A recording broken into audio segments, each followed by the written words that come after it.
welcome everybody back to the PHLY Sixers podcast. This one coming to you from sunny Colorado. The trip sponsored by Restoration 360. How you doing, Kyle? Good. You know, saying sunny Colorado reminds me, if you've ever seen the movie Old School, Luke Wilson is really drunk at one point during a wedding and says, Denver, the sunshine state, before he realizes what he's saying. So sunny Colorado just brought me back to one of my favorite early 2000s comedies for a moment there. Well, sort of like James Harden, I came a little late and I'm here to completely screw stuff up. All right. A curveball here. You know, we got here, they had their first practice. Right before practice came, it was revealed that James Harden was the expectation was for James Harden to show up at camp. He is not here yet. They don't know exactly when he is going to be able to practice, but that there is an expectation that he will show up at some point. This is coming from Adrian Wojnarowski of ESPN. The sort of main part of it is about the Clippers. He reports that the Clippers are in a situation right now where they can await what happens in Philadelphia, what happens with Harden, and let what might become a very distracting circus-like atmosphere to play out. Woj then notes that they are not necessarily motivated in LA to keep upping their offer, especially since they feel like they have the best one on the table. The best one being the only one as far as we understand it. So I guess it sort of goes back a little bit to what we were talking about yesterday, where we thought he was making a mistake. By not showing up at media day, by not making things uncomfortable. It sounds like he might be coming in to make this a little bit uncomfortable. Yeah, so I'm wondering here if we should be on, John Clark Airport watch in Denver, essentially, where we have to go stake out the private planes that are coming into, because, James is not flying commercial. Well, you know how when they show up, they hold a sign with your name on it? Yeah. Maybe there's somebody holding up a Daryl Morey as a liar sign. We can go there, maybe take out a big telescope, just scan the horizon for Daryl Morey as a liar sign. Have you ever had someone show up and hold a sign up for you? No, I've never been that important. That's no fun. That means nobody loves you, I think, is really the takeaway there. No offense. You're not wrong. So, yeah, I mean, look, the big question, and this was asked to everybody we spoke to at the first practice today, was what do you guys think of James returning, essentially, or James showing up? Because that was the topic at Media Day. They had to answer questions about it for hours and hours on Monday. And they've been preparing as if he won't be here. And then, lo and behold, in the middle of their first practice, the report comes out, hey, I think James is going to join you guys now. So certainly the expectation on my end would be he's coming to be disruptive and dysfunctional. And he should see the writing on the wall here and say, I need to do something positive to try to get out of here, because as Woj is alluding to, the Clippers are basically the only team that has shown real interest in this guy up to this point. And so if his plan is to come here and turn this into a circus, turn this into an uncomfortable situation, I don't think that actually benefits him. I agree. But I don't think, I think he feels like he can make things so uncomfortable that it doesn't matter what LA's offer is, he can get Daryl Morey to cave. I don't know who he's been watching, because we just saw this play out legitimately 2 years ago. I don't think Daryl Morey is going to cave. And if you say, he's going to come here, he's not going to be, if he's a problem, a distraction, it's not like it's going to increase the number of teams that are willing to make an offer. He's trying to get to that one specific team. I'm just not sure that strategy is going. It might work, if this was going back to Ed Stefanski or someone like that running the team, maybe not Daryl Morey, right. Importantly, yeah. Or even ownership, a change in ownership, although ownership can get uncomfortable. I just don't think it's going to work in this instance. And I think Daryl Morey is desperate enough and realizes they have so few ways to forget even star, just like solid, starting level players. He has to nail this trade. I don't think he's going to panic. I'm very surprised. Well, friend of the show, Yaron Weitzman, wrote a piece today kind of diving into the Harden and Morey dynamic and points out astutely within the piece that if there's anyone that's not going to back down in this situation and has proven that in a similar situation before, it's Morey. He doesn't operate in an emotional state, right? Like that's just Right. not how he approaches trades and the draft and free agency. He goes into it and his guiding belief is I do everything essentially based on does this improve my team's title odds? Like Yep. he loves to say if you have a 5% chance at a title, that's great, or a 10% chance, that's even better. And any move that materially maintains that for them or ideally improves it, he's okay with pursuing that. And he'll deal James to wherever that would need to go, wherever he would need to go to make that happen. But with the Clippers, the only suitor, and as we've discussed, the Clippers have essentially said, we're not giving up Terrence Mann. I think at this point, I don't think that they've put full unprotected first round picks on the table. And with that being the case, it's like, well, what's the value basis if you're Daryl Morey? Because if you're not getting real assets to flip and you're not getting their best contributors in order to put them on the floor and help Joel win, then what the hell's the point? And I think that's just it's difficult for the people that have to watch the team, Yeah. right? And the people who invest their time and money into following the Sixers because it's like, well, just do something. Like, I need to see James out the door. I Right. want new blood in, et cetera, et cetera. Daryl looks at it from the none of this stuff really matters. It's October, and we can talk about distractions and the problems and what have you. But ultimately, there are no games even being played right now, and Yeah. he feels no urgency to do anything as a result of that. So we have a comment here from Randy in the chat, basically saying he thinks that good play on the court with disobedience towards management might be the best way to get out. I don't think he's necessarily wrong. Like, I think you can be angry and show that anger, but also still give effort on the court. That might be the best path forward for him. My question is, do we have any evidence James Harden is thinking that way or has ever really thought that way in his career? Yeah, and Andrew was talking trash about our setup here in the comments, saying at least do a green screen backdrop of mountains. Come on, guys. Look, Derek missed his flight last night. Our super producer in the background, Marissa, was scrambling around just trying to get things set up. To her credit, everything came together in a very short amount of time, and she deserves a lot of kudos for that. We'll have to pass on the suggestion about the mountains, but I do think we will have something a little bit more aesthetically pleasing for tomorrow. But look, options are limited. We're in somebody else's space and not our own. You could not resist the urge to point out to everyone that I missed my flight, could you? You just couldn't let that one pass. Listen, well, Look, if you guys knew the full story behind the missed flight situation, it's just a doozy. So did I make it here for the show? you are here for the show, and Goddamn right I am. You did your job, so you did the bare minimum that is expected of you, which I would imagine that's what we're going to get out of James Harden when he shows up to Colorado at some point in the next 8 to 12 hours. We'll say somewhere in that time frame. Yeah, I don't think we actually have a specific. I don't think it's been reported. I think that might be the expectation, though. We'll see. We have a how do you miss a flight Godner in there, and not getting into it. It's maybe a story for another day for our diehards. That might be diehard only content. That would be why you subscribe for sure. Oh yeah, for sure. No, look, I think that this is probably the right play for him. What Randy, I think it was, said, the come in, play hard, show disobedience towards management, show that you're disgruntled. I think that would be the best path forward.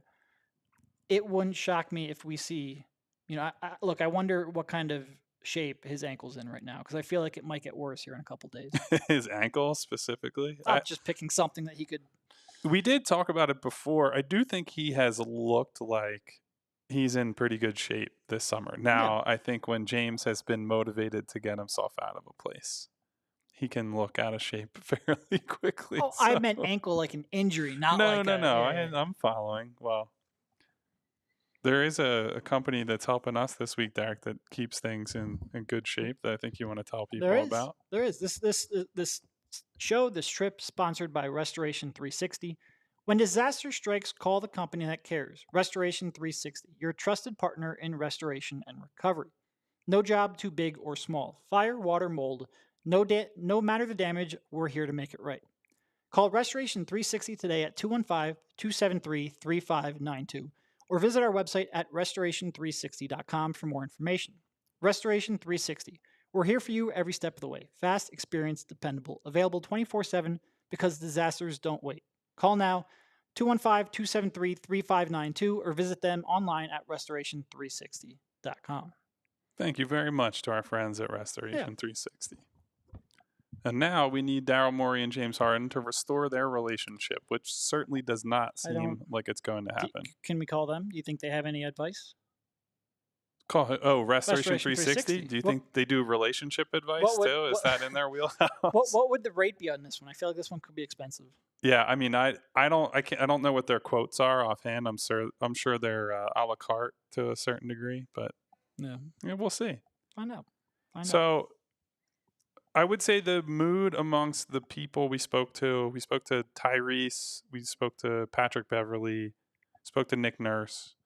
Nick kind of skipped over it a little bit, and I think his broader message was that, one, it's too early to call anything a distraction, but two, this is another first year head coaching experience for him, and his focus has been on, all right, I got to put my processes in place, right? And I got to get my staff in order, and what is this guy doing? How are we game planning for this? What are our team-wide principles? How are we instilling them? And so I think the message from the coach has just been, look, we have too many other things that we have to worry about. It wasn't like the Ben situation, or it isn't like the Ben situation in that happened in year 2 when there was that year under Doc Rivers and all those things were set up. And really the only thing that you had to worry about was, well, they have to see if they can get Ben back on board or they need to trade him. I think the right approach is being taken by Nick, where he says, look, I have a whole program to, mold in my image and our image to a certain degree. I'm going to ask Joel to do different things. I'm going to ask Tyrese to do different things, and so on down the line. And so I think that's a good message for them to hear from the guy who's the new head coach, to say, look, it is probably a distraction, and they won't admit to that, but they have a lot of other goals that they have to focus on in the meantime. And, it's a good thing they're in Colorado and James can't just come and go as he pleases at the local facility, I think. It is, though, like, they have,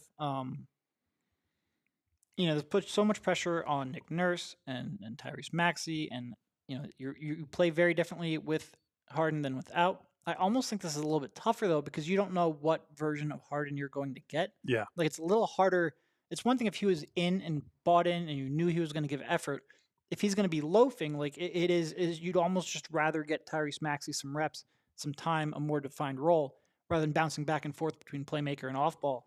But it will be completely fascinating because we truly have no idea. We can talk, about Randy and his suggestion. We can talk about his past ops. We have no idea what to expect from Harden in terms of when he's going to show up, how much he's going to practice this week, how much effort he's going to give, what's it going to look like when we get in the preseason. Like, this could go, I feel like, in a million different ways. And it does make it Nick Nurse's job tougher, but also all the players too. Maxey probably most specifically. And gosh, for a kid who, you hate like anything negative happening to him because he's such a breath of fresh air at basically all times. He's coming in the 4th year of his rookie contract. He's made huge leaps every year. He could be borderline all-star level, and he's got to talk about the guy who doesn't want to be here. And every day, 2 days in a row, but you figure it's probably going to be off in here until we really get going. He's going to be asked about the guy who doesn't want to be here. And we have to. It's our job to do that. But you do sort of feel for the kid. It's like, can he just talk about basketball for one? Can we come into a training camp 1 year, just 1 year, and be like, man, I can't wait to see how he's redesigned the offense or how he's going to tweak. And we talked a little bit, and we had a go check out our YouTube, PHLY Sports YouTube. We had an interview with Nick Nurse posted up there. We tried to talk a little bit to him about stuff like that, but the focus of camp, of preseason, of the regular season is going to be unavoidably James Harden. So I would say this as a counter argument to that. Do you think Tyrese really cares about? It doesn't seem like much bothers him at all. That's what I'm saying. I'm not making light of this at all. You're talking about a kid who had a fire in his house when he had a bunch of family visiting on Christmas and just carried on like business as usual, right? Yeah. He had actual personal problems and things he had to deal with off the floor. And he just compartmentalized it and said, well, I'm just going to keep doing what I do. And so I don't like, if you're talking about a guy's not going to show up. Well, he probably looks at himself in the mirror and says, great opportunity for me. Like this is Yeah. something. He's been a lead guard before, albeit a long time ago. And even if James was fully on board all summer, coming back, like we have unfinished business, so on and so forth, I think Tyrese is self-reflective enough that he went into the offseason thinking, look, I have to get better at this stuff. He mentioned today when we spoke to him at practice, I need to be better at self-creation. That was just a thing that the coaching staff and that he identified needed to get better at. I need to be better at playmaking for teammates. And those are things that are true for him, whether James Harden is here or not. Now, the difference is they're more important if James isn't here or James Right. isn't actively engaged with the team. But I just think if we just look at how Tyrese carries himself and how he thinks about the game, I just don't think this impacts him that much other than he's in a spot where more is being asked of him. And I think, frankly, he's going to love that. Yeah, no, I guess when I was saying that and talking about the players dealing with, I meant I focused on Maxi because it impacts him the most, and Like because it's a human way, it's a human thing to feel bad for him, and well, it's just like you don't know what you're going to have to do depending on but what this also I guy. mean just players in general, like the Yeah, team in general. No, Maxi seems like he handles everything pretty well. He seems like he's got his head on his shoulders, and that's why we had that conversation. I forget who they were comparing him to the chat to yesterday. Concerned about him focusing too much on social media. I think Maxi's got his head up pretty well no, like adjusted. listen. Again, we only get so much time with these guys, and I can't be like a personal stalker of Tyrese to know, oh, he's in the gym at this minute and doing this. But when I tell you, I have never heard a single bad thing from someone about the work he puts Yeah. in, and it has to be to make the leaps that he has made.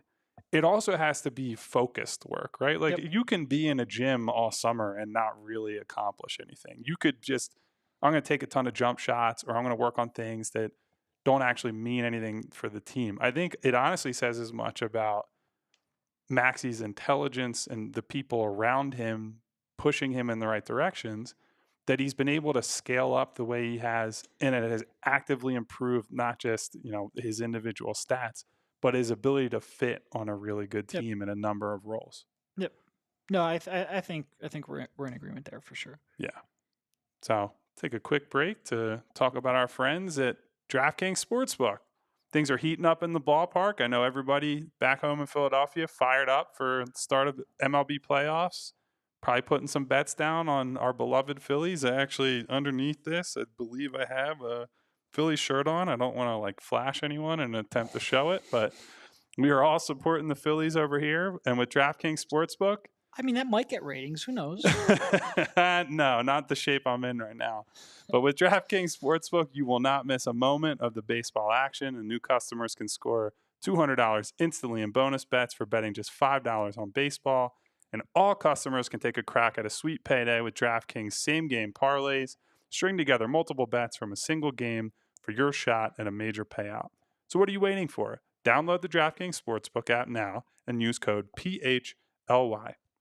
New customers can score $200 instantly in bonus bets for betting just $5 on baseball, only on DraftKings Sportsbook with the code PHLY. The crown is yours. Gambling problem? Call 1-800-GAMBLER or visit www.1800gambler.net. In New York, call 877-8-HOPE-NY or text HOPE-NY 467-369. In Connecticut, help is available for problem gambling. Call 888-789-7777 or visit ccpg.org. Please play responsibly. On behalf of Boot Hill Casino and Resort in Kansas, licensee partner Golden Nugget, Lake Charles, Louisiana. 21 plus, age varies by jurisdiction, void in Ontario. See dkng.co/baseball for eligibility, terms, and responsible gaming resources. Bonus bets expire 7 days after issuance. Eligibility and deposit restrictions apply.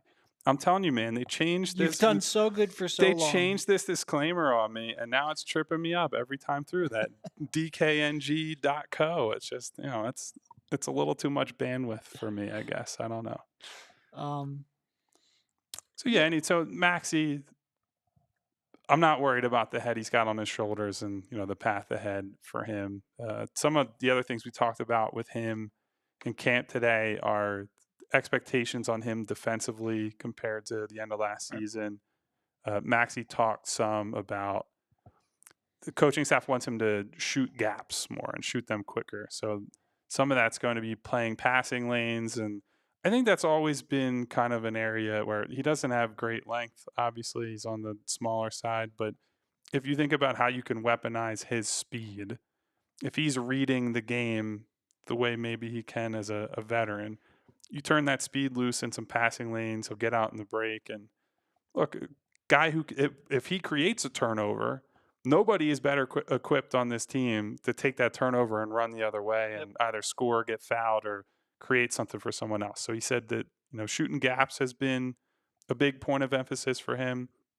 Obviously, the end of last year, we saw him picking up full court a lot more. I think that was a way that I think he was, if he was not making a positive impact, he was at least getting closer to neutral by doing so, slowing guys down in the backcourt. That's just a much more common tactic now for teams, especially in the playoffs.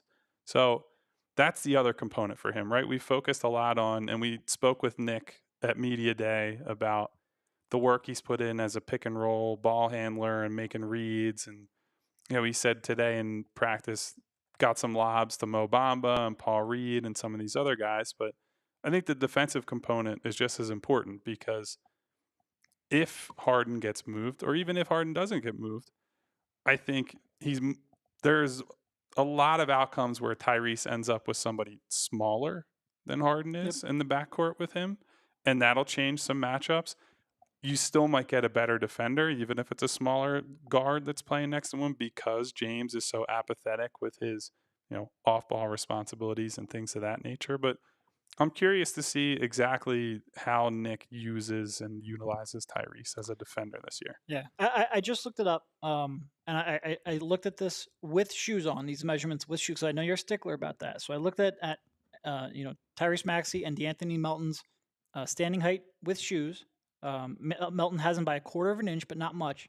In terms of standing reach, Melton has him by 3/4 of an inch. So they're pretty close. And that was something that Tyrese was talking about, trying to learn from DeAnthony, become a better defender, figure out what he does to make it work at his size. And I think Tyrese has added a little bit of bulk over a couple of years.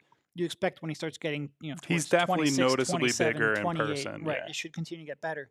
Really, what it comes down to me, a little bit of aggressiveness, use your speed, use your ability to force turnovers on the perimeter, and decision-making communication. And that is one thing where, just want to see how it looks. Sunday when they play the preseason game, I want to see how it looks, because that is huge for them going forward. That would make things a lot easier to build around. We talked a lot about his passing and his playmaking instincts, throughout the course of the last couple of weeks. That is maybe not as big of a deal. Not as big of a deal. I think being a true legitimate point guard, if Max could develop into that, would make your defense better, just because then you have more flexibility on who you put around him. But him becoming a better individual defender as well would be huge. And by the way, speaking of that preseason game, very funny that right out the chute they get to play the team that knocked them out of the playoffs, and that everyone saw make a couple of big trades and is like, well, they really have no chance to beat them now. So no rest for the wicked here. Obviously, they're going to come out of this camp at altitude, which the altitude was a storyline today. Patrick Beverley walked over to his first scrum and said, "How y'all doing?" And I hope you're doing better than I am, because I'm very tired right now.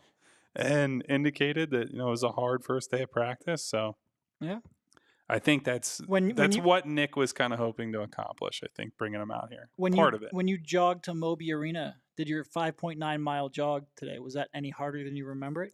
I certainly did not jog anywhere today, but I will continue to say the altitude is overrated as someone who's not doing any physical activity. So has not influenced my podcasting yet. It has not influenced me walking around and sitting.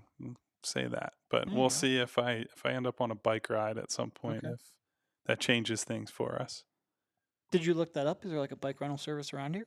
Well, no, actually my Uber driver over to the arena today, I got to talking to him. He's from Minnesota, has been in Colorado for the last 17 years, said when he first got here, first year he was in Colorado, he actually did not touch a car or drive a car. He was basically full-time riding his bike.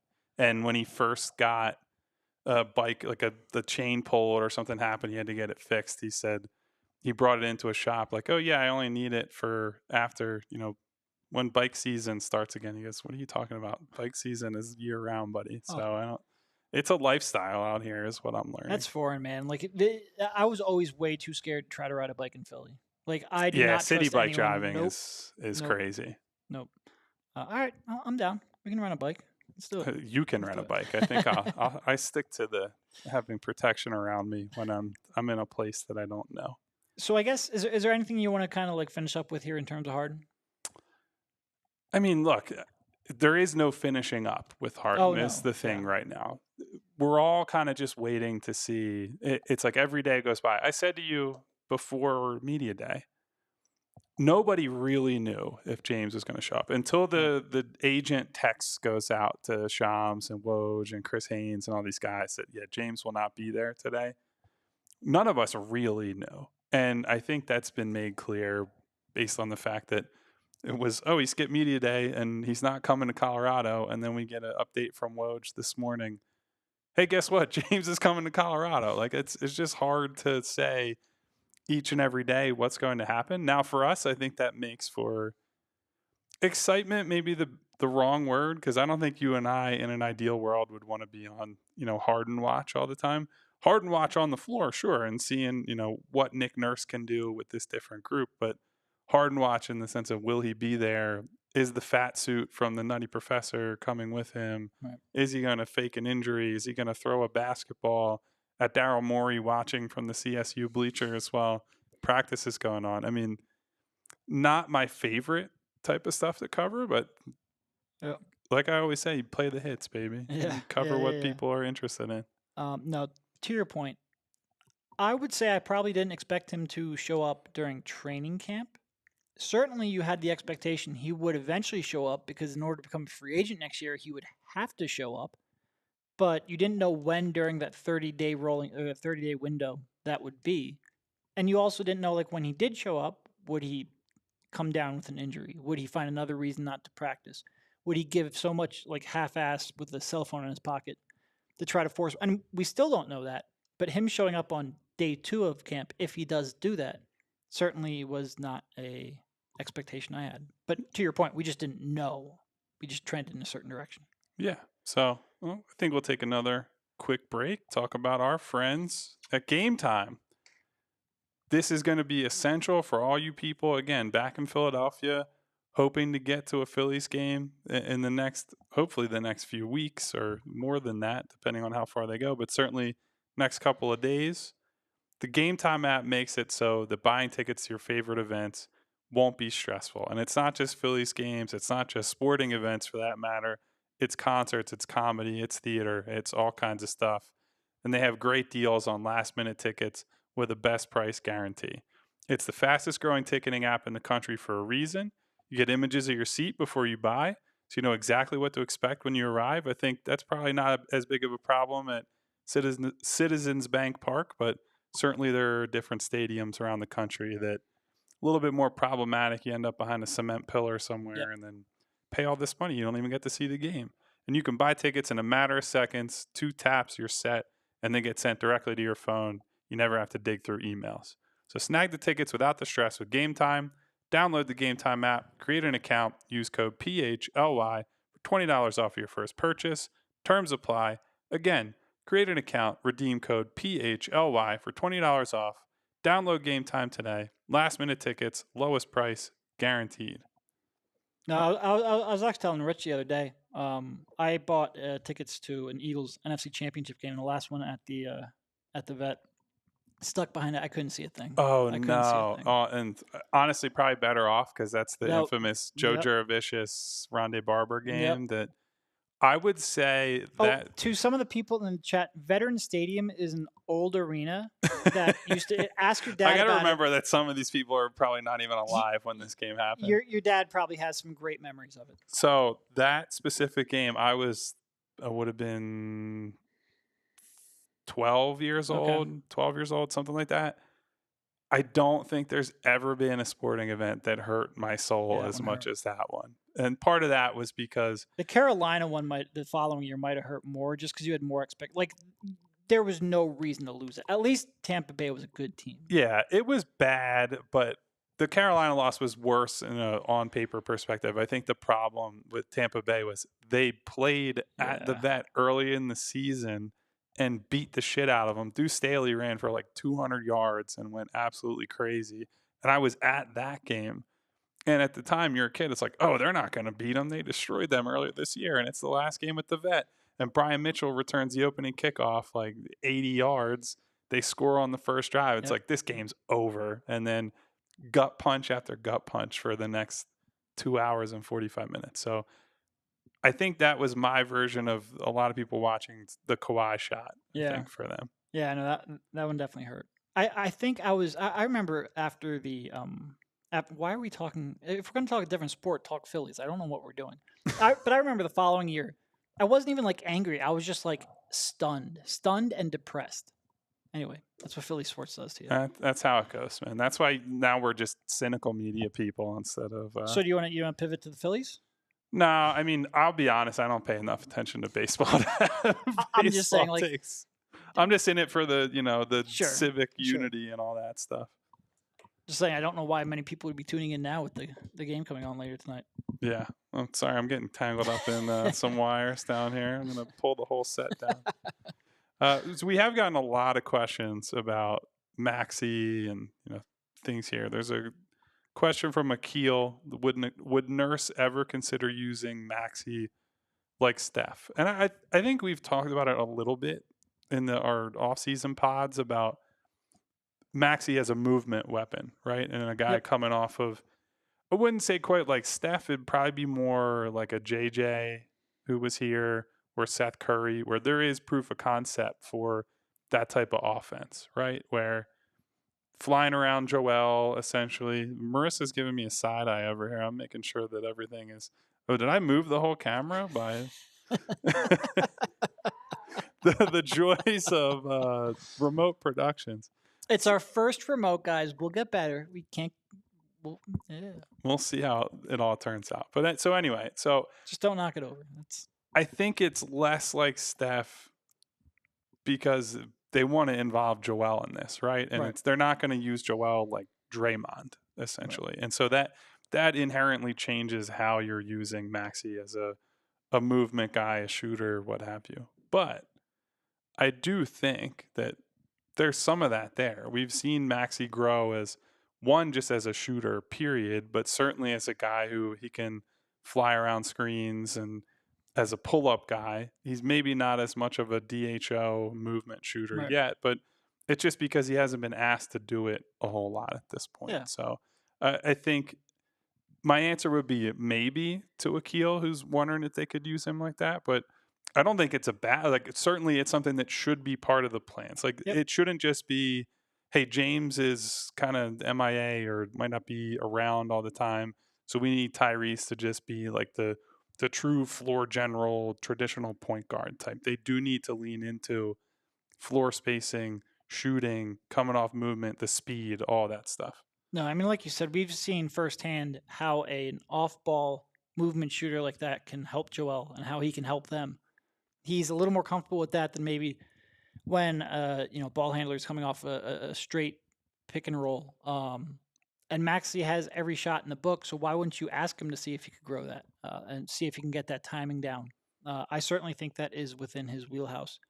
And, it's just another area where they can experiment over the years and take this kid who's, he really, like 29%, I think, at Kentucky, 29% or right around there, maybe 30% his rookie year. For him to be like, I think he can master pretty much any shot you ask him to. I have some questions about the distribution, the defense. Shooting, I give him enough time. I have confidence he'll get there. Yeah, and look, I think certainly expecting him to just be Steph Curry would be way too big of an ask. Sure. He's a really unique play all-time. Like Steph Curry, not be Steph Curry. Yeah, but on the other side of that, because of some traits that Tyrese has that Steph doesn't have, I mean, there are ways that he can be better than him in certain areas. Sure. Like if teams begin to respect that DHO movement shot for him coming around Joel, then that downhill to the rim. I mean, we saw JJ Redick, who love the guy on Are you multiple going to say levels. he's not He is the not athlete Maxey exactly is? a big time downhill guy, Yeah. and he still was able to score and get to the rim and do things like that from time to time. So you look at someone like that and then say, well, what could Tyrese do when teams are playing him like that? I mean, that's a scary thought. Even if he's not finishing, I know getting to the free throw line in general, that free throw attempt volume was a trouble spot for him. Still kind of is to a degree. It's Yep. ticked up, but it should be able to tick up more if teams are having to use late help and fly at him rather than be able to stay with him and hang back against Yep. him. And really, for as much progress as he's made as a shooter and a scorer, as a scorer, I think there are still multiple things he can add to his game to be even more effective. Again, the questions come down to other facets of the game. I think some of those questions are very legitimate. We've spent a lot of time talking about it. But just in terms of his dribble drive move, his ability to put pressure on the rim, obviously then the rotations that creates from the defense to create open shots, there is a lot he can continue to still add. He's made a lot of progress in that shot, but there is still a lot he can get to as a scorer. Yeah, I just look. I feel like we're the Tyrese Maxey booster club over here, where we acknowledge all his flaws and the ways he has to improve. But I think I'm with the fans in the sense that he has shown at every turn so far that he is able to take his game up a level, and that's a rare thing to do on a season by season by season basis. I know it's not quite at the same level as we've seen with Joel, but Yep.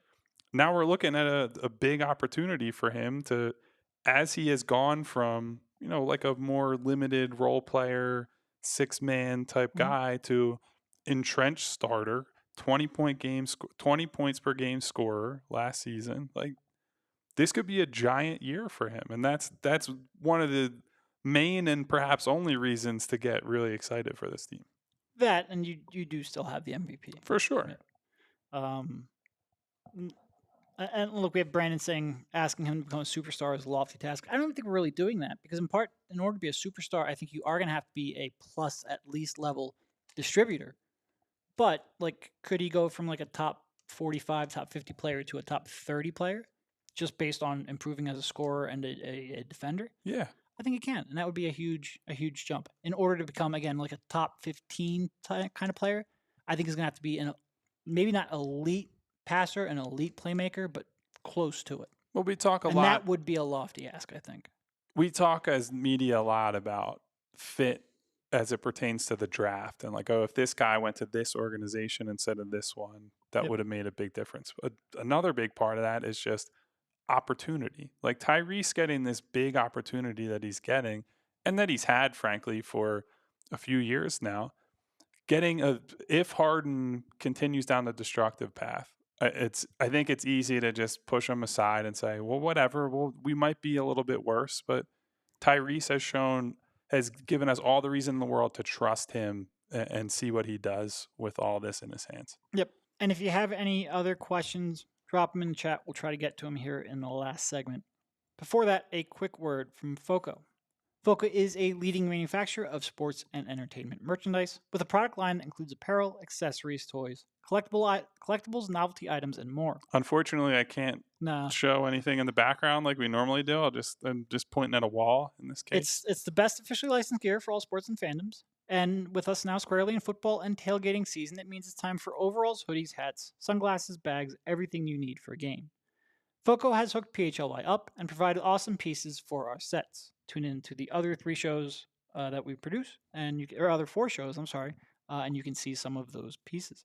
FOCO always has our back for Philly sports, and they have yours too.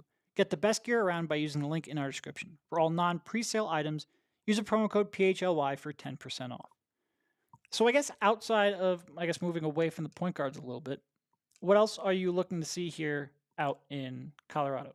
And I guess it needs to be stated, a lot of times we don't have a lot of access to these practices. It's not like we're going to see, full practice every day. There might be a day occasionally where they give us some access, but a lot of times it's just shooting at the And let me tell you, I would guess that with James Harden arriving, the first don't think they're James gonna open Harden up the curtains practice is tomorrow? not going to No. be, full media access, at least during the practice. I'm not saying that the Sixers are walling us out entirely, but Sure. they're not going to let us get cameras on James Right. spiking a ball at a teammate or a coach or anybody else. And I don't even really mean this like this isn't unique to the Sixers at all. It's just the way it is Yeah. in the NBA nowadays. I just want to set expectations for people listening. But theoretically, what are you looking to get out of? What are you hoping the Sixers get out of from this week?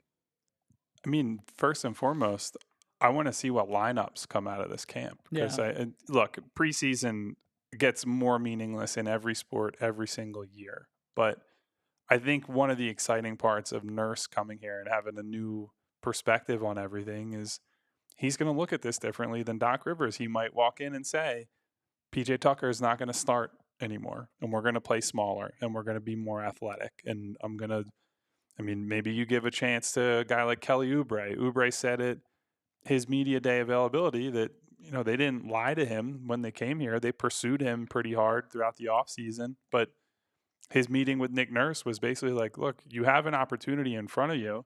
If you don't take it, you're not going to play. Right. And I think there are a lot of those little battles that Nurse and the staff are really excited about because as a coach, that's almost the ideal scenario. Like, yeah, sure, you would love to have all the top end talent and, the best possible roster you could have.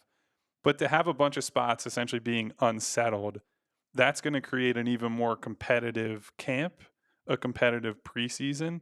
And these guys are going to have to jostle for minutes for the foreseeable future until the roster settles a little bit. So that to me is like one of the big positives at the moment, but that might just be spin zone for the time being. We'll see. Yeah. No, I mean, look, this is a team right now where depending on what happens with James Harden and whether he plays and whether he's fully back, like there could be two starting spots open right now. And for a team that has title aspirations, that's definitely unique. I guess, do you have any kind of like read on where Nurse might be, assuming Harden reports and starts that last starting spot? Do you have any real read? No, I mean, so when we I would spoke say to he's him, been non-committal, which a lot of times when someone's non-committal, you think that might give the edge to the incumbent, no, I mean, or something fresh. yeah, something fresh. Okay. Because like the easiest thing to say would be, no, we're going with the one. Yeah, we had we'll just last stay year. with PJ. And I will say, when we spoke to him during our interview, which again you guys can check out on the PHLY Sports YouTube elsewhere, Nick did talk up DeAnthony Melton a lot, and he is a guy who I think profiles as a Nick Nurse type of player. He's not like 6'8" like a lot of those guys in Toronto, but long, athletic guy who's disruptive, who Nick has talked a lot already about wanting to be aggressive defensively from the perimeter and having those guys blitz and hedge and things like that, and then Joel's waiting on the back end. Yep. DeAnthony's one of your best guys to be able to do that. Like, whatever PJ's strengths are as a defender, it's not like a run around like a maniac sort of thing. It's all the gritty one-on-one, maybe some rebounding, things like that. So I would not be shocked if DeAnthony's able to, even in a world where James comes back, I wouldn't be shocked to see Melton get a starting nod. Yeah, I do worry a little bit, at 3-guard lineup where you just have like, James at 6'4" is your biggest guy. And frankly, he probably defends a small forward the most in that lineup anyway. And then you've got 2 6'3" guys and 3 guys who really, really aren't great at getting through screens. In some of those cases, like Harden, like Maxey, frankly, suck at fighting through screens. And in Melton's case, it's certainly his weak spot defensively, besides just not being 3 inches taller. That group didn't have the greatest numbers last year, and were certainly way worse than the group with Tucker. But Tucker's a year older. We saw how helping off him can impact the playoffs. I would certainly be okay just trying it out. I think Melton starting becomes a lot easier if you do trade Harden and get some kind of a wing or at least wing adjacent player back.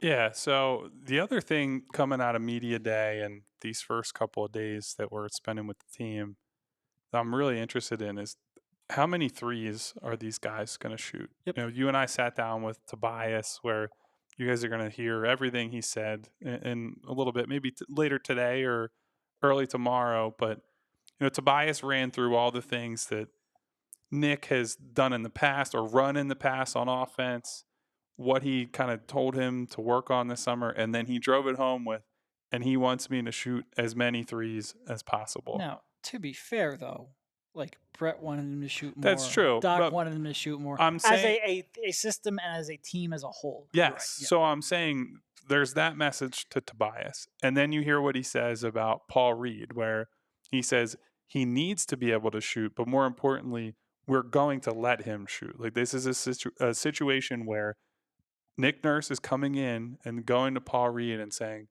you got to let that thing fly. I'm going to give you opportunities. I don't care if you miss, or maybe I'll care at some point, but at least initially, it's okay if there are some misses and we have to work around that and it's a little wonky. They want these guys. That I think is probably the most important thing I've taken away from Nurse so far.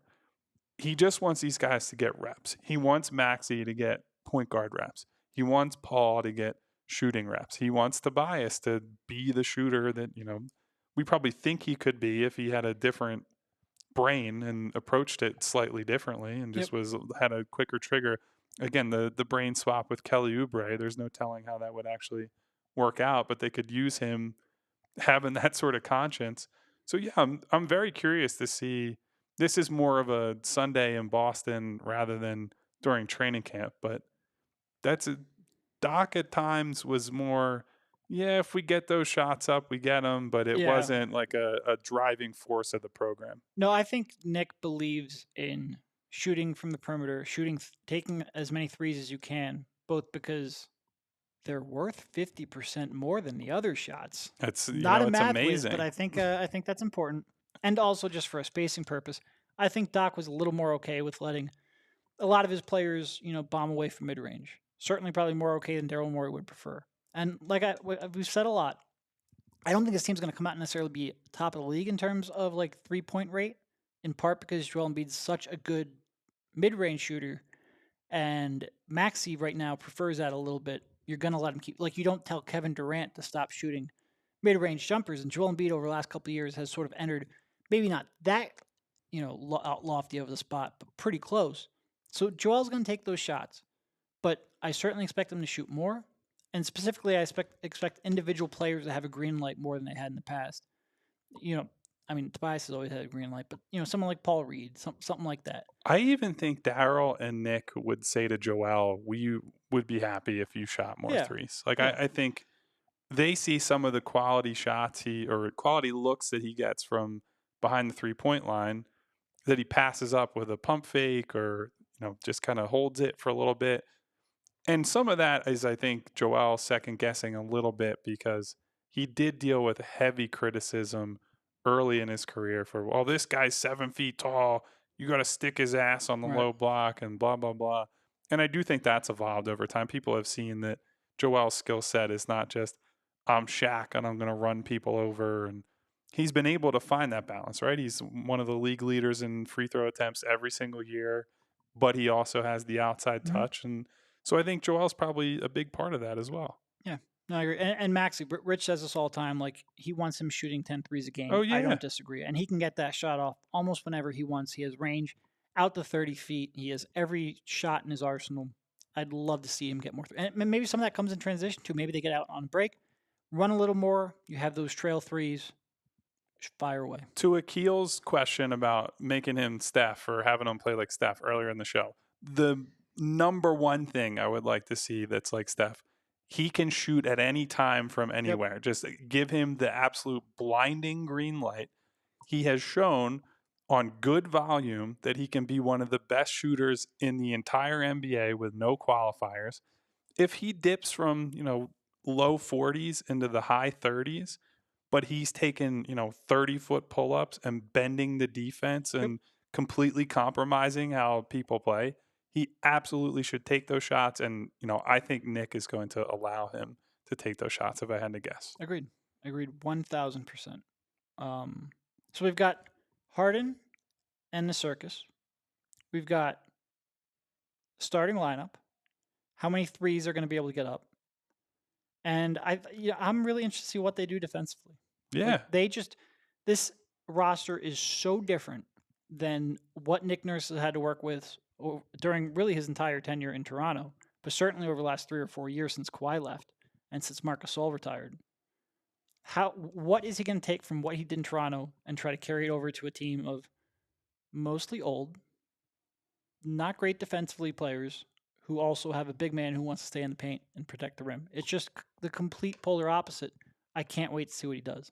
Yeah, and he told us personally, he said, look, I think the biggest part of pregame prep and the work that we put in probably is in the defensive side and the defensive scheming for the other team. That, like offenses everybody runs pick and rolls, there are variations of different actions, but the book is kind of out on what teams like to do at this point, right? There's not a lot of surprises with how easy it is to get tape immediately and see, oh, they ran this. And we walk into the locker room every single night before a game and they have the name of the play, who's involved in it, and a super cut of all these plays that they just run in the locker room for, probably 2 hours before the game, that it's just burned into these guys' brains. So there's no mystery, which is why somebody like Nurse may be able to give you a competitive advantage, because he is just willing to try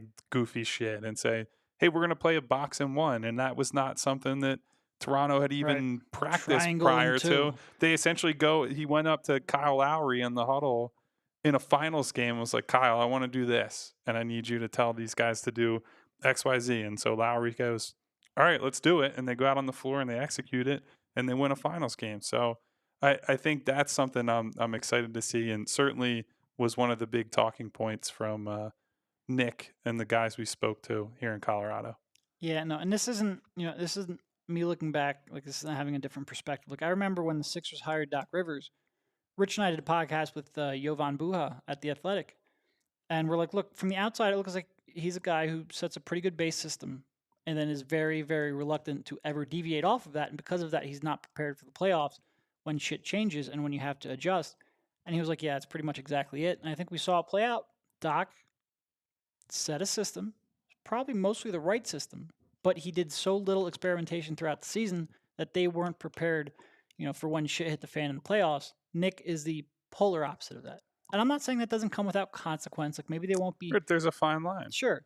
But it's just different. And if they're going to die a different way. And I'm excited to see it. Yeah. Well, there are a lot of anti-Harden comments popping up in the chat. We have I hope Harden retires from. He's not going to retire. AJ Jones. Many million reasons he's not going to retire. We have a Harden will be playing in Beijing. So there's also that.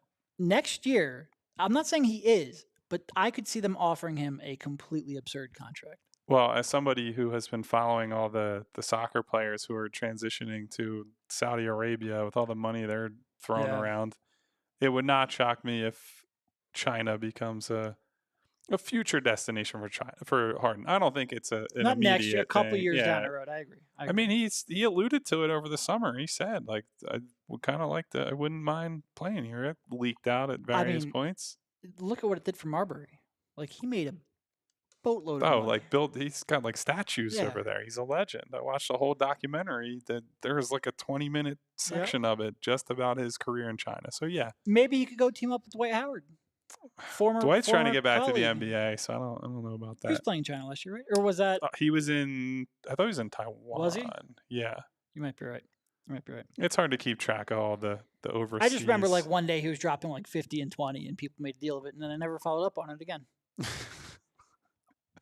Well, if we're talking about Dwight Howard's it's probably getting towards the end of the podcast, career, it might be time to wrap it up. So we really appreciate you guys for tuning in today. Yep. Obviously, once again, shout out to super producer Marissa for putting stuff together for us. Restoration 360. And Restoration 360. Yep. Everybody who's still here, if you wouldn't mind hitting that subscribe button, giving us a thumbs up on this video. Obviously, check out the Nick Nurse interview we did yesterday. We will be here all week. We're going to be getting some extra stuff while we're out here. So stay tuned. And Derek, we will chat again soon. That we will.